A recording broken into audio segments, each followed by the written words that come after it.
Okay, let's jump right into today's session. So today's primary objectives are to recognize the coherence of multiplication and division. So that means whole numbers, decimals, fractions, and the models used as it builds across grade levels.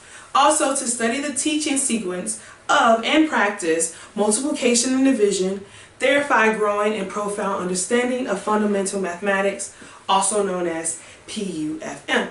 So as you see on your personal handout, we have some equations that we're going to solve together. So let's start for number 1, all right? As you see on number 1, we have the equation 3 times 23, okay? Let's find out the product of 3 groups of 23 by using our place value disk that you have in front of you. So let's say 23 in unit form, which is 2 tens and 3 ones. Good job. As you can see, I've already drawn that out. In front of you, you have place value disk, or you're just going to put yours together yourself. So I have 3 ones and 2 tens, okay? Now we're going to have to use our place value disk to create 2 more groups of 23, okay? So I'm going to make another one, 2 tens, 3 ones, and another group, 2 tens, and 3 ones, okay? So let's find out the total value in the ones place, okay? So 3 groups of 3 ones is 9 ones. I'm going to write that underneath the ones column, 9 ones.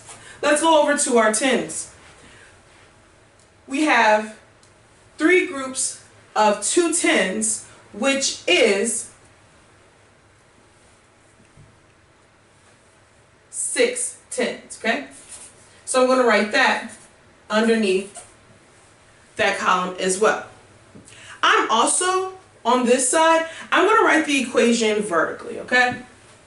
23 times 3.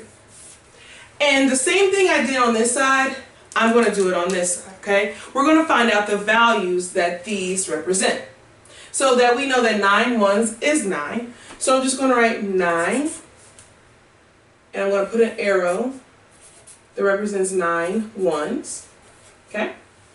And then for our tens, 6 tens is the same thing as 60, so I'm going to write 60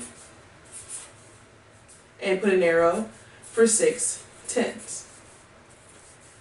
Now the next thing we need to do is just to figure out what is the product. Now we just add those together. We know that 6 tens equals 60 plus 9 ones, which is 9, equals 69. So our product for 23 times 3 is 69, okay? I want to come around and just check everyone's paper to see if we kind of got the same strategy and skills to solve this equation. Okay. All right. So I want to point out something though. Notice how for our place value disk, I didn't label the place value chart. I didn't say ones and I didn't say tens. When we're using place value disk, there's no need to label. They're already labeled on the disk. We would label a place value chart if we were using something called the chip model. There's other names for it, but it's just a place value chart where the value of each object in the place value is not clear, okay? So let's move on to number 2, okay? So for number 2, we have 4 times 34.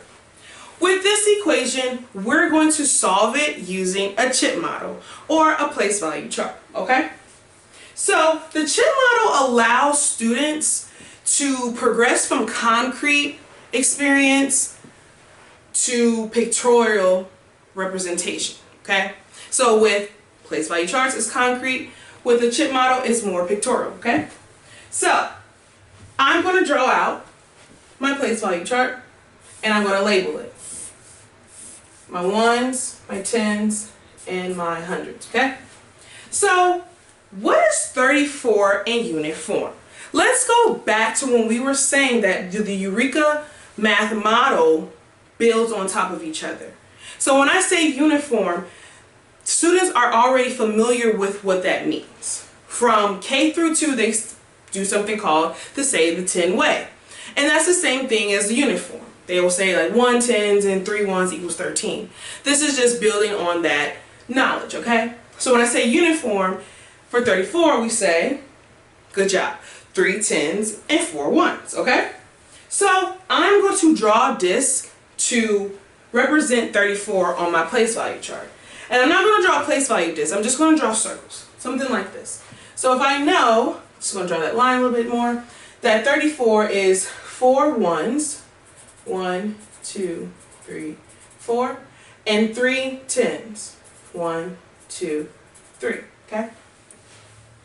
So now I'm going to draw more discs. I'm going to draw 3 more groups of 34 on our place value chart because we are doing 34 4 times. I already have one. I'm going to do it 3 more times. You should do the same thing on your paper. 1, 2, 3, 4. 1, 2, 3. 1, 2, 3, 4. 1, 2, 3. 1, 2, 3, 4. 1, 2, and 3. Notice how I kind of keep them lined up. That makes it easier for us to just kind of work with them, okay? So now, I drew 3 more groups of 34 on our place value chart. Let's find out the total value in the ones place, okay? So 4 groups of 4 ones is, good job, 16. I'm going to write 16 ones underneath the ones column. So 16 ones. And let's find out the total value in our tens place. We have 4 groups of 3 tens, which is, good job, we have 12 tens. So I'm going to write that underneath as well. So I noticed something. We need to find out the value total represented by disc, but I'm noticing something. Do any units need to be regrouped? Turn and talk with your table. Do any units need to be regrouped? Alright, let's bring it back together in 5 and 4, 3, 2, and 1. So let's come all together. Yes or no? Yes, we need to bundle 10 ones to make 1 10 and 10 tens to make 100, okay? So that's what I'm going to do. I'm going to start with my ones place. I'm going to count out 10 and then I'm going to bundle it and bring it over. So 1, 2, 3, 4, 5, 6, 7, 8, 9, 10. I'm going to circle those and this is going to change into a 10. Now I get to my 10th place, I need to bundle a 10 here to make a 100, right? So I'm going to count out 1, 2, 3, 4, 5, 6, 7, 8, 9, 10. And I'm going to circle those and bring it over to my hundreds place. This will be a point where you want to explain why to students, you know? You want to explain, why are we bundling 10? Why are we bundling 10 and moving it to the next place value? We need to let them know that only 10 can fit in each place value, okay? If it's more than 10 in a place value, we need to bundle and move over, okay? So now we've already regrouped, we've bundled some 10s. Now let's figure out what our new value is, okay? So in my ones place, I have 1, 2, 3, 4, 5, 6. I'm going to cross that out. Now I have 6 ones, right? In my tens place, I have 1, 2, 3. 3 tens. And in my hundreds place, I have 100. Same thing we did for the first problem. We're going to write 34 times 4 vertically. And we're going to use the same method to see how these two relate to each other, okay? So we know that 4 groups of 4 ones was 16. I can write that there. It's 4 times, or 4 plus, excuse me. Oh no, it's 4 times.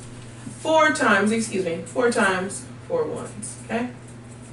And then we know that it was 4 groups of 3 tens, so that made 120, right? Because we know that 12 tens is the same thing as 120, okay? So I'm going to write 120. make an arrow, 4 times 3 tens, okay? And now we can solve, okay? So let's go over to our place value chart. Let's see what we got over here. I'm gonna put plus signs there. We know that 100 plus 3 tens plus 6 ones equals 136. And on this side, let's add 16 plus 120. We get 136. So it's the same answer, okay? So now what I want you to do, on your paper you have problems of your own. You're going to solve problem number 3 independently. I'm going to give you 5 minutes to solve this equation. And I want to come around, I want to see that you're thinking out loud, and you're going to be solving by using the chip model. I want to see you using the same language that we did all together, okay? So you can get familiar with the language that you will be using when you get in front of students, okay? If you finished early, go ahead and move on to the next problems, also using the chip model. I'm going to start my timer and go.